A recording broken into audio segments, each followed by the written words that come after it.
Presidente Humberto, senadoras, senadores, vou fazer aqui o que sabia que faria assim que chegassem as cheias no Amazonas.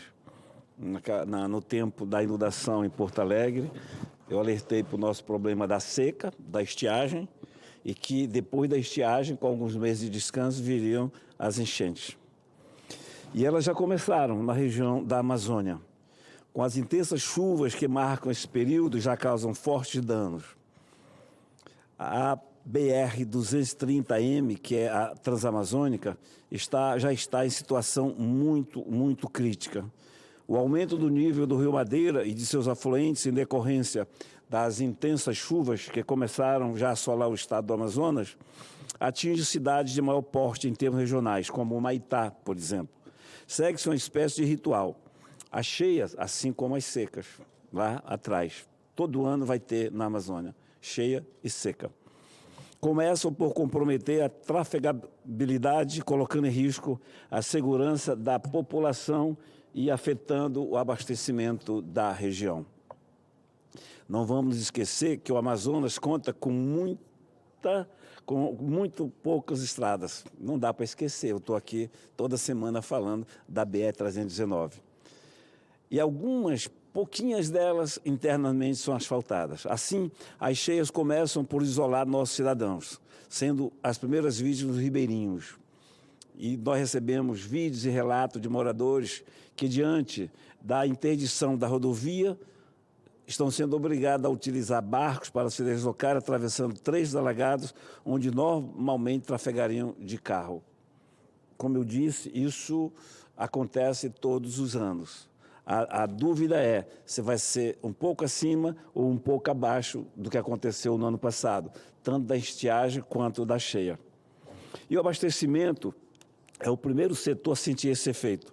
Caminhões estão sendo rebocados por tratores e os moradores precisam recorrer a lanchas para chegar aos pontos de embarque de ônibus. Além disso, uma ponte já desabou que liga Apuí a Sucuduri, agravando ainda mais a situação. A BR-230M ela é fundamental para o transporte de bens, o acesso a serviços essenciais e a manutenção da economia local, tornando-se indispensável uma resposta eficaz das autoridades às quais recorremos. Falamos do Ministério da Infraestrutura, do DENIT e da ANTAC também até. O Rio Madeira é o primeiro a sentir todos esses efeitos, forçando a população a deixar suas casas, principalmente em Humaitá. O nível do Rio Madeira já passou dos 21 metros, aproximando do seu recorde, que é de 25 metros. Famílias inteiras já deixaram suas casas e a produção está irremediavelmente comprometida. O plantio foi estragado pelas águas, a prefeitura está entregando água potável, a cesta básica, a aproximadamente 15 mil pessoas. O alerta já chegou. O primeiro alerta de cheia do Amazonas foi realizado pelo Serviço Geológico do Brasil, SGB, com o objetivo de apoiar. Eles estão alertando, eu vou aqui dar os dados que eles alertam, mas alertar para uma enchente que vai vir com certeza, seria melhor, e não estou ocupando ninguém aqui, o Serviço Geológico não tem culpa nenhuma. É gestão, a gente sabe que vai acontecer, a gente sabe que vai ter problema. E lá é o contrário, a Transamazônica não tem um problema que a 319 enfrenta, que é o Ministério do Meio Ambiente, a FUNAI e o IBAMA, com setores do judiciário mancomunados para nos impedir. Aqui não daria para o governo estadual, no caso das estradas internas, fazer. A diretora de Hidrologia e Gestão Territorial do SGB, Alice Castilho, ela diz que a importância da região amazônica para o país, Jonas, ela faz uma comparação aqui que eu sempre faço. Se compararmos a bacia do Amazonas a um país, ela seria o 7º maior país do planeta. Por isso, os picos de cheia não ocorrem ao mesmo tempo e é fundamental avaliar as vazões dos rios. O gerente de Hidrologia e Gestão Territorial da instituição, André Luiz Martinelli, traça um panorama sobre o desafio hidrológico da Amazônia. Vivemos num período de eventos extremos, após enfrentarmos duas das maiores cheias, 21 e 22. Nossa região, logo em seguida, se deparou com as duas piores secas, registradas em 92, 93 e 94. É aquilo que eu estou dizendo sempre aqui, quando a gente insiste em falar de Amazônia, e não é nenhuma falta de tato, não, quando eu digo que você, brasileiro, quando eu digo que você, brasileira, não entende a Amazônia. Eu não estou criticando, eu estou dizendo que é impossível imaginar a Amazônia sem conhecê-la.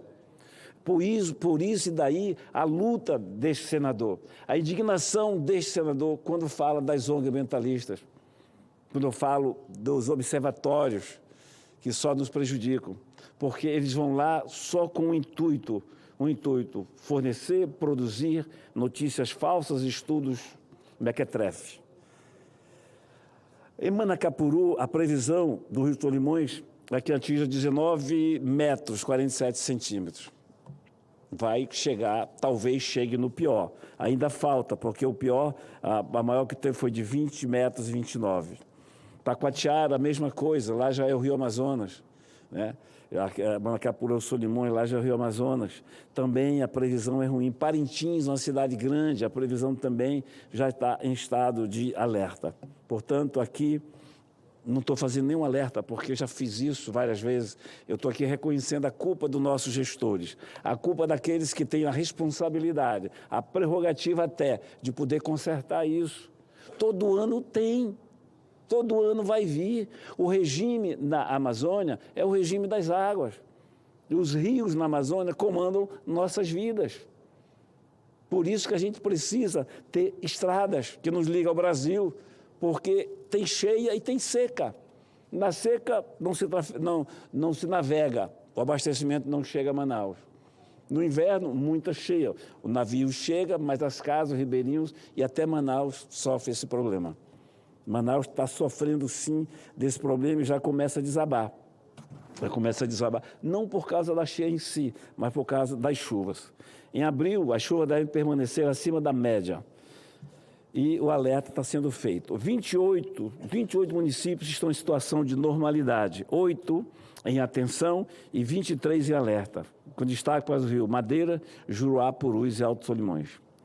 Então, eles estão acompanhando, são técnicos para acompanhar, fazem muito bem em alertar com 75 dias de antecedência, mas seria bom que a partir dessa cheia, e esse problema é secular até, a gente pudesse trabalhar antes na prevenção.